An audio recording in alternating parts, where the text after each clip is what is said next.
महाभारत में एक से एक योद्धा थे। कर्ण से भी महान योद्धा बर्बरीक था, लेकिन उसे युद्ध करने का मौका ही नहीं मिला। अश्वत्थामा भी एक महान योद्धा थे, लेकिन उनकी महानता तब समाप्त हो गई जब उन्होंने सोते हुए पांडव पुत्र को मार दिया। एकलव्य भी महान थे, लेकिन वो भी युद्ध नहीं लड़े।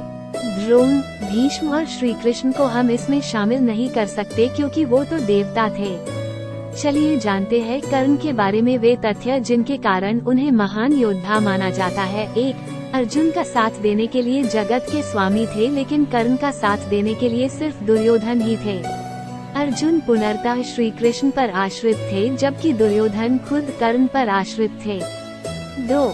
कर्ण को द्रोण ने वो संपूर्ण शिक्षा नहीं दी थी जो उन्होंने पांडवों या कौरवों को दी थी। फिर भी कर्ण ने परशुराम से बची हुई शिक्षा छल से हासिल कर ली। यदि कर्ण अर्जुन के बराबर योग्य नहीं होता तो भगवान परशुराम कर्ण को शिक्षा देने के लिए तैयार नहीं होते। 3. कर्ण एक सच्चा मित्र होने के साथ साथ ही दानवीर भी था। स्वयं भगवान श्री कृष्ण इस बात की पुष्टि करते हैं कि कर्ण से बड़ा दानी कोई नहीं। कर्ण जब ये जान गया कि मेरी माता कौन है और मेरे भाई कौन है, तब भी उसने मित्रता का धर्म निभाया। 4. श्री कृष्ण की योजना के अनुसार कर्ण के कवच और कुंडल को छलपूर्वक अर्जुन के पिता इंद्र द्वारा हथिया लेने के बावजूद कर्ण ने युद्ध को एक योद्धा की तरह लड़ा।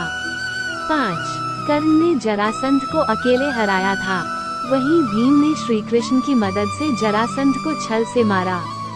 6. कर्ण के पास भगवान परशुराम द्वारा दिया गया शिव का विजय धनुष था। ये धनुष जिस भी योद्धा के हाथ में होता था, उस योद्धा के चारों तरफ एक ऐसा अभेद घेरा बना देता था जिसे भगवान शिव का पाशुपतास्त्र भी भेद नहीं सकता था। कर्ण को महाभारत में तब तक नहीं मारा जा सकता था जब तक कि उसके हाथ में वो धनुष है। 7. कर्ण ने कुंती को वचन दिया था कि वो उनके 4 पुत्रों की जान नहीं लेगा, लेकिन वो सिर्फ अर्जुन से ही युद्ध करेगा। युद्ध के दौरान ऐसे कई मौके आए भी जब कर्ण का सम्मान भीम, युधिष्ठिर, नकुल और सहदेव के साथ हुआ। वो चाहता तो उन सभी को मार सकता था, किंतु उसने ऐसा नहीं किया क्योंकि एक योद्धा का वचन ही उसके लिए सर्वश्रेष्ठ होता है।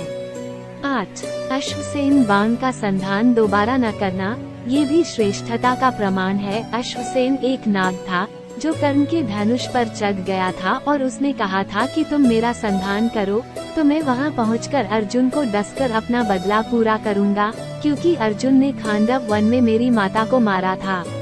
लेकिन कर्ण ने अश्वसेन को इनकार कर दिया। 9.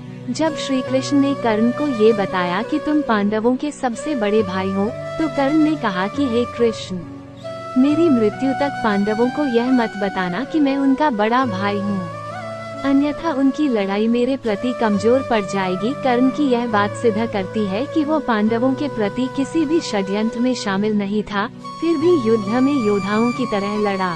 10.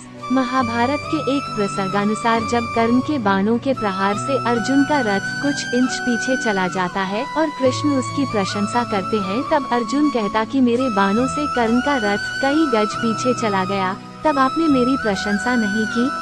अर्जुन की इस बात पर भगवान श्री कृष्ण कहते हैं कि कर्ण के रथ पर कर्ण और महाराज शल्य बैठे हैं, परंतु तुम्हारे रथ पर मैं यानी भगवान नारायण और महावीर हनुमान बैठे हैं, तब भी कर्ण ने तुम्हारा रथ पीछे धकेल दिया। सोचो, यदि महावीर हनुमान नहीं होते तो क्या होता। ये वीडियो कैसी लगी कमेंट के माध्यम से जरूर बताएं। ऐसे ही और वीडियोस देखने के लिए हमारे चैनल को सब्सक्राइब करें। धन्यवाद।